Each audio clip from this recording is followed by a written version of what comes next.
నమస్తే, welcome to our channel. నేను మీరా.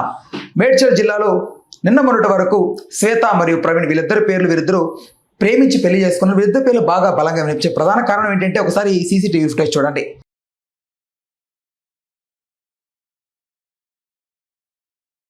ఈ ఫుటేజ్లో మీకు కనిపిస్తోంది, నిజంగా అక్కడ కనిపిస్తున్న శ్వేతనే అతను ప్రవీణ్ అనే అతను ప్రేమించి పెళ్లి చేసుకున్న తర్వాత వాళ్ళ బంధువులు అతి దారుణంగా అమ్మాయిని దూరం చేయడంతో కిడ్నాప్ కూడా పాల్పడ్డారు. అయితే ఓవరాల్గా ఈ ఘటనకు సంబంధించి మనతో మాట్లాడడానికి సినీ మరియు రాజకీయ విశ్లేషకులు దాసరి విజ్ఞాన్ గారు ఉన్నారు. ఆయనతో మాట్లాడదాం. నమస్తే అన్న. నమస్తే. ఓవరాల్గా ఈ ఘటనకు సంబంధించి మనం చూసినట్లయితే ప్రేమించి పెళ్లి చేసుకున్నారు, వీళ్ళని విడదీశారు. అయితే పోలీసులు సపోర్ట్ ఇస్తున్నట్టుగా తెలుస్తోంది. సో అసలు ఈ ఘటన మీరు ఎలా చూస్తున్నారు?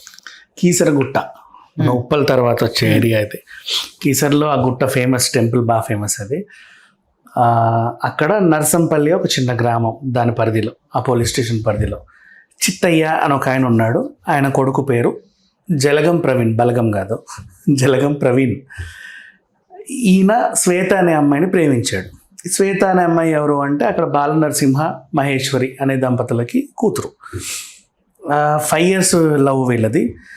వీళ్ళ ప్రేమ తెలిసినప్పటి నుంచి ఇంట్లో వాళ్ళకి ఇష్టం లేదు. ఓ 2 years 3 years ప్రేమ తర్వాత కూడా మధ్యలో గొడవలు అయ్యాయి. అంటే కులాంతరనా అది? కులాంతర, మతాంతర, పరువు హత్యలు ఇవన్నీ పక్కన పెట్టేస్తే కొంతమందికి ఏంటంటే వాళ్ళతో ఇష్టం ఉండదు. అంటే కులం సేమ్ అయినప్పటికీ కూడా కొంతమందికి ఏంటంటే ఇవి చూస్తారు, బ్యాలెన్సింగ్, వాళ్ళ ఆస్తులు ఇవి. ఇప్పుడు ఆ చిత్తయ్యకి ఏమీ లేవు. ఈ అబ్బాయి పర్లేదులే, కొద్దిగా బాగానే ఏదో జాబ్ చేసుకుంటున్నాడు, హీఈస్ హ్యాపీ. వీళ్ళకి చాలా కావాలి అంతే. ఇప్పుడు అమ్మాయి తరఫున చాలా కూడా పెట్టాము, ఇది ఇంకా పెద్దింటికి ఇచ్చి పెళ్లి చేయాలని వాళ్ళకు ఉంటుంది. ఆమె ఎవరన్నా ప్రేమిస్తే వీళ్ళకి నచ్చదు. అలాంటప్పుడు ఆ తక్కువడికి మా అమ్మాయి తన కట్నం ఇస్తే మా అమ్మాయి కట్నంతోనే వాడు బతుకుతాడన్న ఫీలింగ్ ఉంటుంది కొంతమందికి.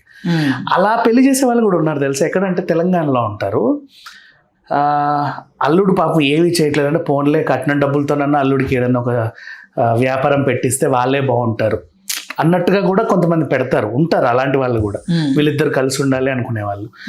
సమ్ టైమ్స్ ఇట్లాంటివి కూడా ఉంటాయి. ఈ మధ్య ఎకనామిక్ ఇంబ్యాలెన్సెస్ బాగా పెరిగిపోయాయి ఎక్కడ చూసినా. ఇంకా చెప్పాలంటే పెళ్ళి మీ కూతుర్ని ఎవరికి ఇచ్చారు అంటే వాడికి ఇచ్చాము, మా కూతురు ఇంకా వాడికి మించినోడికి ఇవ్వాలన్న ఇది ఉంటుంది. పెళ్ళికి కూడా ఎంత ఖర్చు పెట్టారంటే 50 లక్షలు ఖర్చు చేసామంటే వీడు కనీసం 52 ఖర్చు చేయాలి. ఈవెంట్ వాళ్ళకి ఇచ్చామంటే వాడిని మించినోడికి ఇవ్వాలి. క్యాటరింగ్ వీడికి ఇచ్చామంటే వాడికి మించినోడిని ఇవ్వాలి. వీడు 60 రకాలు పెడితే వాడు 63 పెట్టాలి. ఇట్లా గొప్పలకి వెళ్ళే సమాజంలో ప్రజెంట్ మనం బ్రతుకుతున్నాం. ఇట్లాంటి టైంలో ఇప్పుడు ఈ కేసు సరే, మొత్తానికి అయితే 5 years తర్వాత వీళ్ళు ప్రేమించి పెళ్లి చేసుకున్నారు. ఈ పెళ్లికి అబ్బాయి తరఫున ఫ్యామిలీ ఓకే, అమ్మాయి తరఫున ఫ్యామిలీకి అసలు నాట్ ఎట్ ఆల్ ఓకే. ఏదో రకంగా వీళ్ళు పెళ్ళి అయిపోయింది. వాళ్ళ జీతం వాళ్ళు బాగానే బ్రతుకుతుంటే ఇప్పుడు మీ ఇల్లు నాకు నాట్ ఓకే అన్నప్పుడు మీ ఇంటికి మేము రాము.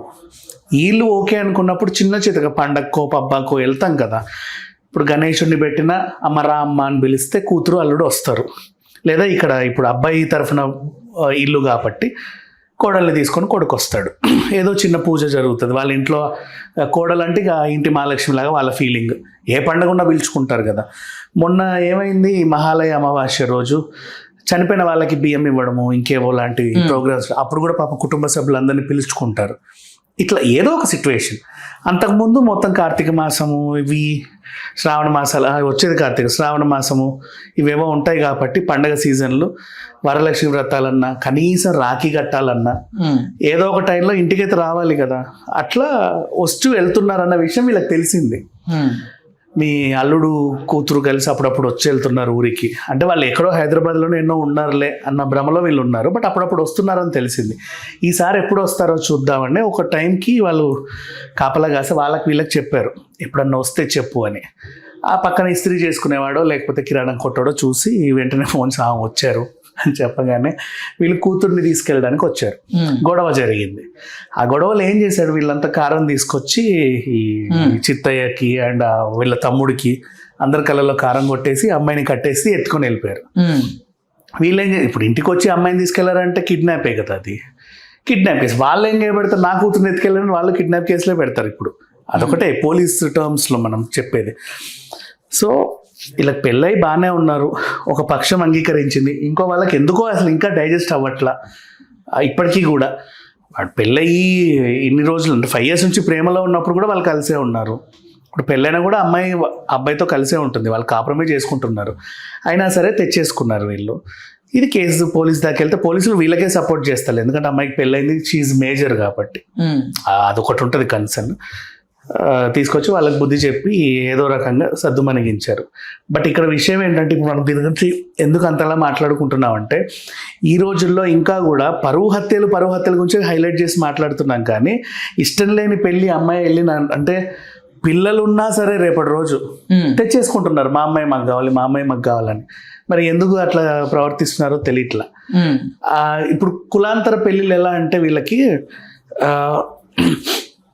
ఆడపిల్ల తల్లిదండ్రులు ఎలా ఆలోచిస్తాడంటే, కొడుకు లేడు, నా కూతురే ఉండింది, సో నా వంశం నెక్స్ట్ కంటిన్యూ అవ్వట్లా, నాకు ఆస్తి ఉంది, ఎంతో కొంత బంగారం ఉంది, ఇదంతా నా కూతురికి ఇచ్చి ఇక మేము చచ్చిపోవాలి, సో కూతురు తరఫున అల్లుడికి వెళ్ళిపోతాయి.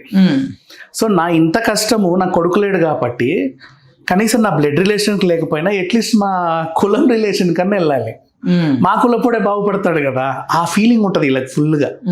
సో ఇప్పుడు అమ్మాయి వేరే, ఇప్పుడు ఫర్ ఎగ్జాంపుల్ నేను ఒక ఏబీసీ కులం, ఓకేనా, నా కూతుర్ని కూడా ఇంకో ఏబీసీ కులానికి ఇచ్చే పెళ్లి చేయాలి. అప్పుడు ఏంటి, నా వంశం అంతరించిపోయినా నా కులం ఇంకా బతికే ఉందన్న సాటిస్ఫాక్షన్తో చచ్చిపోతాడు. నా ఆస్తి సేఫే, మా కులంలోనే తిరుగుతూ ఉంది.